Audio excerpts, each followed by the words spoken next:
This is a Film Stories original podcast. We made this.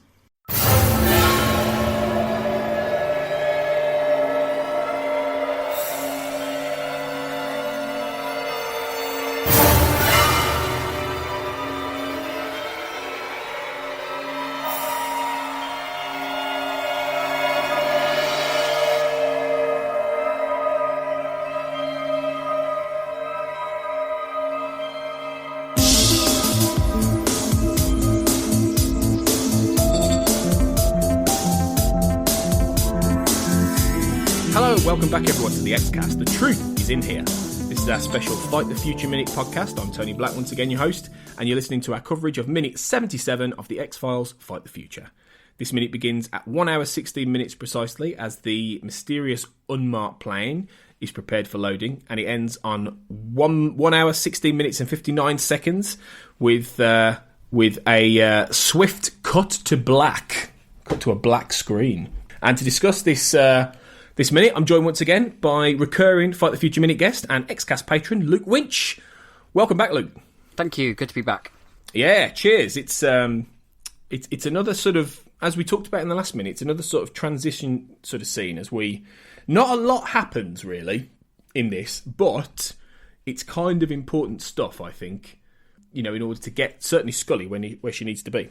Yeah, lots of plane and lots of cigarette in this scene. Planes and cigarettes. Yeah.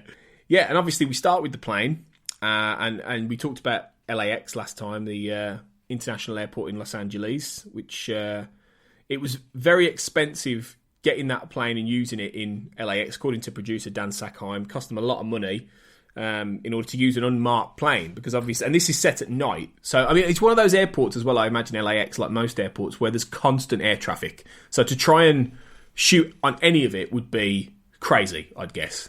Yeah, I mean, the time constraints and logistics of filming. I mean, it's a very short scene, but it must have been a nightmare to film. Yeah, just like they'd have had to be in and out, and it would have been really difficult. But obviously, we've got the main thing of the minute really is to show this mysterious chamber that we see, which is being loaded into the plane, set to some really sort of quite epic strings from Mark Snow, epic kind of background music, which to suggest that some sinister plots are afoot. But at this stage, we don't actually know. I mean, we can take a good guess, but we don't really know what's in this chamber, I suppose, and it's fairly enigmatic. Yeah, I mean, we don't know who's in it, but I think we can recognise it as the same chamber that they took the young boy Stevie out of the cave in Texas near the beginning of the film. I forgot that.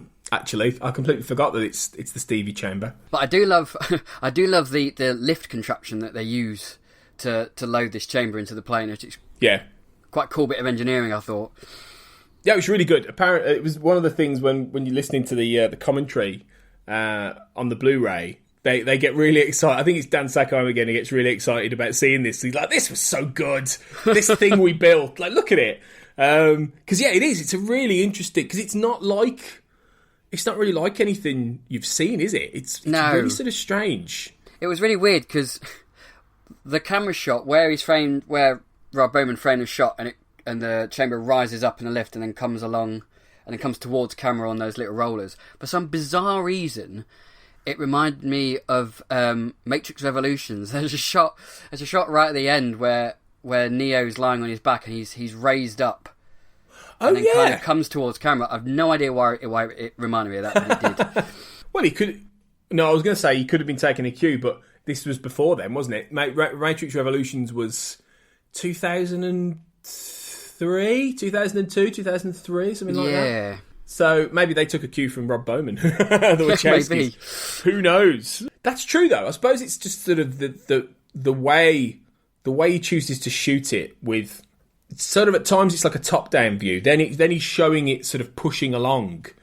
I think it's to get a sense of scale, really, because this plane is like, it's big and it's unusual because there's nothing else in it except this track, these roller tracks that this chamber goes down. So it's a proper retrofitted plane, isn't it, for these purposes? Yeah. But I keep thinking of the logistics of it though. Do they take one chamber at a time? Because that's not a lot, is it? It's a bit of a waste of space if it's just one chamber at a time. Yeah. Does Scully get her own plane because she's Scully? Yeah. And I seem to... Is there like some like frozen ice as well at where the chamber gets placed? There's a kind of misty, cloudy, icy looking thing at the end, so it must be refrigerated. Is she cryogenically frozen then? Is it like is she cryo frozen to keep her asleep? I mean, is that what that's suggesting? It looks like it because there's kind of icicles on the windows of the chamber. So I guess it is some kind of cryo chamber just to keep her in stasis. Well, why would I mean? You're a bit of a scientist, aren't you, Luke? To be fair, so you know a little bit about science and quite a bit about science and stuff. Why do you think? Why would they need to do that? If she's just like if they've just put her to sleep, tranquilised her. They're only going to Antarctica. It's not like they're going into space. It's not like she's Ripley, from Aliens. Why would they need to cryostasis her, do you think? I mean, my guess would be is because she's been stung by the bee, so she's contracted the virus, and I suppose to kind of slow down the gestation period, they would basically freeze her to stop her body from reacting any further until she's put in the chamber, in that chamber, and have that horrible thing down her throat in Antarctica. Is my guess. Well, that's a really good guess, I think, because in the beginning, in the next episode, you find out that the EBEs, once they've been birthed and gestated, they need heat, don't they? So because they don't need that, they go to a nuclear reactor, don't they, in order to shed their skin and become a grey, if I remember rightly. Yeah. So does the virus need heat? But then that weirdly contradicts what we see at the beginning of the film when it's the Ice Age. So was it that? Because he sort of says, doesn't he, that the well-manicured man says that they lay dormant since the Ice Age. He says that later on in the film. So, like, how does this work with the virus? Is it one of those things where the virus needs heat incubated? I'm guessing it does. Yeah, I mean, it must get its heat from inside the body when it's inside. So I suppose the body heat would generate enough heat for it to start transforming, as it were. But we wouldn't need... Okay, yeah. I mean, I don't know much about it all, but it's sort of... I suppose it tracks with the rest of the mythology in that the black oil needs... it has radioactive properties as well, doesn't it? So yeah. Maybe you shouldn't think too deeply in it. But I haven't noticed really the... you can kind of get you lost in your head when you start thinking about the mythology. Oh, you can. Especially all these details, because I don't know if they work them out completely, really, either. But anyway, so... Obviously, we find out that the Smoky Man's here, keeping abreast of all this. We'd last seen him, I think it was back during the Syndicate scenes earlier.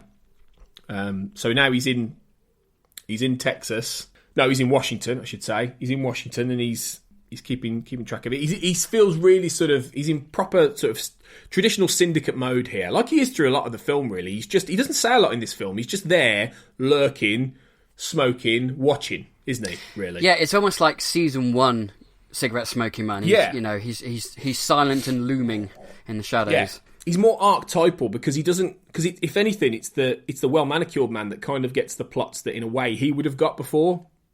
Because in the episodes, in the mythology episodes, the smoking man is more on the outside of things and he's being questioned by the Syndicate. Whereas in this time, it's the well manicured man's doing that for obvious reasons because he's not long for this world, But no, I liked the presence of the smoking man here. It gives again the import that Scully's important, to this. Here's a conundrum for you. Where does the cigarette smoking man sit during the flight? Because there's no chairs. Yeah. There doesn't seem to be any handles or anything there. I mean, particularly on takeoff, he's not going to be able to stand upright with his cigarette like that on takeoff. No. This is true. I got a bug about it. Does he? Does he maybe perch on the on the side of the? Does he sit on it? Does he sit on the chamber, just with his legs swinging, having a fag? Does he? Maybe he goes up into the cockpit and annoys the pilots. Yeah, he could go in the cockpit. I couldn't. You can't really see behind him in that scene, so there may be a door into the cockpit. I don't know, but from the shots we see, there is definitely no seating area. And definitely no ashtrays either. Imagine him being in the cockpit though with you. You'd be really sort of put off flying because he'd be like he's just silently there, smoking away, judging you, plotting your demise. Yeah, no, that would be really off-putting. Yeah, I'd be like, just go back in there, mate. Just go and sit on the chamber. But but yeah, so like I say, it sort of gives it a bit of weight with Scully, and I think it's like it feels like another example, all this of the smoking man abducting Scully again, she being a victim of his abuse in many ways. You know, it just happens time and time again, not to the degree obviously we know in other circumstances, but you know, it calls back, I think, to some of the key sort of early mythology episodes, doesn't it? Yeah, I mean, when I was watching the film the other day and it came to the scene, I wrote Dwayne Barry in big letters on my notes because it immediately just reminded me of that. But I take it this time there's no intention of returning her back this time, because once the virus has gestated, she's no more. So, well, you'd think, wouldn't you? I mean, that's the thing. She's not. It's a one-way trip this time. Yeah, which is more. Well, it would be, yeah. Which it just this bugs me, and that it doesn't quite seem to fit with some of the methodology of the Syndicate. And I suppose it's because it's a movie. You know, it has to be bigger. But yeah, I don't know. I found like it makes sense. It makes sense to give Mulder a third act, you know, motivation. If you take Scully away, then he's got to save Scully ultimately.